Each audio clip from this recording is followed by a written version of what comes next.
আসসালামু আলাইকুম everyone, welcome back to my channel. আজকে আমি আপনাদেরকে তৈরি করে দেখাবো ফ্রাইড চিকেন।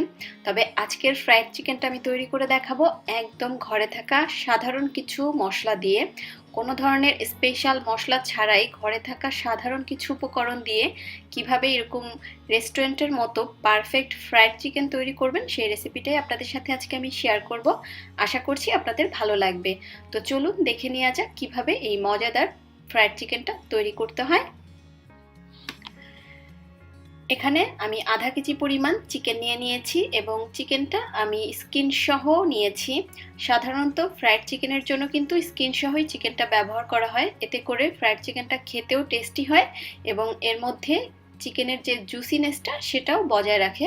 তবে কেউ যদি স্কিন সহ চিকেনটা নিতে না চান সেক্ষেত্রেও কোনো সমস্যা নেই। এখন এর মধ্যে আমি দিয়ে দিচ্ছি 1 টেবিল চামচ পরিমাণ আদা বাটা আর দিয়ে দিচ্ছি 1 টেবিল চামচ পরিমাণ রসুন বাটা।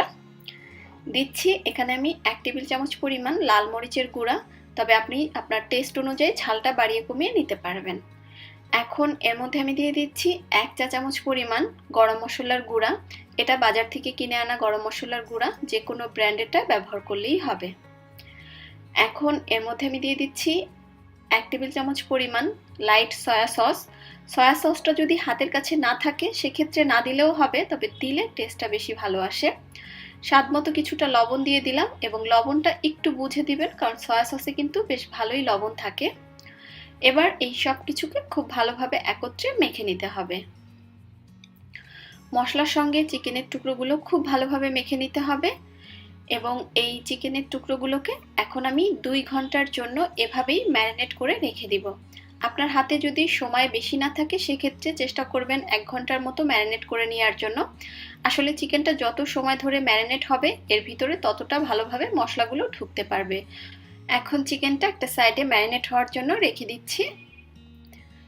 এখানে একটা পাত্রের মধ্যে আমি মেজারমেন্ট কাপের 2 কাপ পরিমাণ ময়দা নিয়ে নিচ্ছি। এখন এই ময়দার মধ্যে দিয়ে দিচ্ছি 4 টেবিল চামচ পরিমাণ কর্নফ্লাওয়ার, তবে কর্নফ্লাওয়ারটা যদি হাতের কাছে না থাকে সেক্ষেত্রে স্কিপ করলেও হবে। এবার এর মধ্যে আমি আধা চা চামচ পরিমাণ লাল মরিচের গুঁড়া দিয়ে দিলাম আর দিয়ে দিচ্ছি 1/4 চা চামচ পরিমাণ লবণ। এবং এটাই হচ্ছে আমাদের ফ্রাইড চিকেনের জন্য ময়দার যে কোটিংটা আমরা ব্যবহার করব সেই ময়দার মিশ্রণটা, এবং এটা একদমই রেডি হয়ে গিয়েছে। আর এরই মাঝে আমার চিকেনটাও কিন্তু খুব সুন্দরভাবে ম্যারিনেট হয়ে গিয়েছে। এবার সবকিছু হাত দিয়ে আবারও একবার একটু মিশিয়ে নিচ্ছি এবং এখান থেকে আমি 1 টুকরো চিকেন নিয়ে নিচ্ছি। ময়দাটা যে রেডি করে রেখেছিলাম তার মধ্যে চিকেনের টুকরোটা দিয়ে ভালোভাবে ময়দার মধ্যে চিকেনের টুকরোটাকে গড়িয়ে নিতে হবে। চিকেনের টুকরোটা ময়দার মধ্যে ভালোভাবে কোট করে নেওয়ার পরে এক্সট্রা ময়দাটা ঝেড়ে ফেলে দিতে হবে। এখানে একটা পাত্রে আমি বেশ কিছুটা নরমাল তাপমাত্রার পানি নিয়ে নিয়েছি। এবার এই পানির মধ্যে চিকেনের টুকরোটা আমি 20 থেকে 30 সেকেন্ডের মতো জাস্ট ডুবিয়ে রাখবো। 20-30 সেকেন্ড পরে চিকেনের টুকরোটা পানি থেকে আমি তুলে নিচ্ছি এবং ময়দার মিশ্রণের মধ্যে আবারও চিকেনের টুকরোটাকে ভালোভাবে হাত দিয়ে চেপে চেপে নিতে হবে এবং উপর দিয়ে কিছুটা ময়দা ছড়িয়ে চাপটা ময়দার উপরে দিতে হবে। আমি কিভাবে কাজটা করছি আশা করছি আপনারা দেখে বুঝতে পারছেন। জাস্ট পানিতে ডুবিয়ে নিয়ে তারপরে এভাবে ময়দার মধ্যে কোট করে নেওয়ার পরেই কিন্তু এর উপরে একটা লেয়ারে পরিণত হবে। এবং আপনারা হয়তোবা দেখতেই পাচ্ছেন ফ্রাইড চিকেনের উপরে যে একটা ক্রিস্পি লেয়ার থাকে ময়দার বা কোটিং থাকে সেটা কিন্তু অলরেডি ক্রিয়েট হয়ে গিয়েছে। তবে আপনারা কেউ যদি মনে করেন ময়দার লেয়ারটা আরো মোটা করে দিবেন সেক্ষেত্রে আরো একবার পানিতে ডুবিয়ে একইভাবে ময়দায় কোট করে নিতে পারেন। এবার আমি এগুলো ভেজে নিব। এর জন্য চুলা একটা হাঁড়িতে বেশ কিছুটা তেল গরম করতে দিয়েছি। তেলটাকে খুব ভালোভাবে গরম করে নিতে হবে। আপনাদেরকে আমি একটু দেখিয়ে দিচ্ছি। দেখেন একটা কাঠি দেওয়ার পরে সঙ্গে সঙ্গে সাইড দিয়ে অনেকগুলো বাবলসের মতো উঠে আসছে, তার মানে বুঝতেই পারছেন তেলটা অনেকটা ভালোভাবে গরম করে নিয়ে। ফ্রাইড চিকেন ভাজার জন্য তেলের তাপমাত্রাটা সঠিক হওয়া খুবই গুরুত্বপূর্ণ, এতে করে আপনার কোটিংটা খুলে আসার কোনো ভয় থাকবে না এবং এটা অনেক বেশি ক্রিস্পি আর পারফেক্ট হবে।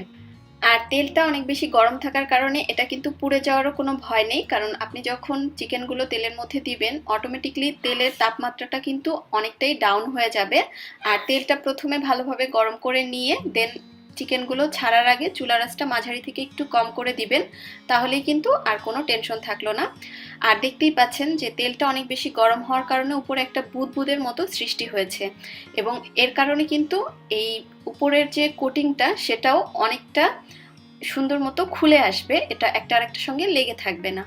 এবং যখন একটা সাইড হয়ে যাবে ওই পর্যায়ে এগুলোকে উল্টে দিতে হবে, এবং মিডিয়াম লো আছে এক একটা ব্যাস 15 থেকে 16 মিনিট সময় নিয়ে ভেজে নিতে হবে। যেহেতু এগুলো ব্রয়লার চিকেন, 15-16 মিনিট যথেষ্ট এরকম এক একটা টুকরো ভেজে নেওয়ার জন্য। তো আমার এগুলো ভাজা হয়ে গিয়েছে, আমি এখন তেল থেকে তুলে নিচ্ছি। এই তো তৈরি হয়ে গেল আমার একেবারে ঘরে থাকা সাধারণ কিছু উপকরণ দিয়ে রেস্টুরেন্ট স্টাইলের ফ্রাইড চিকেন, এবং এটা খেতে খুবই টেস্টি হয়ে থাকে। আপনারা যখন তৈরি করবেন নিজেরাই বুঝতে পারবেন। এবং আমি এখন আপনাদেরকে একটু ভেঙে দেখাচ্ছি যে আসলে ভিতরটা কেমন হয়েছে। উপরটা তো দেখেই বুঝতে পারছেন যে এটা কতটা সুন্দর হয়েছে, এবং ভিতরটাও দেখেন খুব সুন্দর মতো সিদ্ধ হয়ে গিয়েছে। তো আমি আশা করছি আপনাদের কাছে আমার আজকের এই রেসিপিটা ভালো লেগেছে। তাহলে আজকের মতো আমি এখানেই বিদায় নিচ্ছি। সবাই খুব বেশি ভালো থাকবেন। আল্লাহ হাফেজ।